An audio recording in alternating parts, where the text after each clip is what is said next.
বেপর্দা বেটি ইকান তাইও বুঝে ইকান যে আমি বাজারও যে যাই চোর চামার কুলি সারাই আমারে দেখইন ফ্রি দেখইন মাগনা ইখান বুঝে না নি কোনো বেটি খুব বালা করে বুঝে এরপরে তো বেপর্দায় যায় মুসলমান না ওই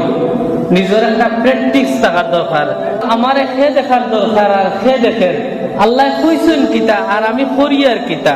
আমার সৌন্দর্য আছে কতদিন আর থাকবো কতদিন আর আসিল কিলা আর আমি ওইমু কিলা কয়দিন যায় মানুষ 30 বছর যায় যখন তখন তো আর চেহারার সৌন্দর্য আর থাকে না এখন কেউ বাজারে গেলেও আর কেউ ফিরিয়া চায় না এর আগে তো আমার ভাই সকলে চাইতো এরা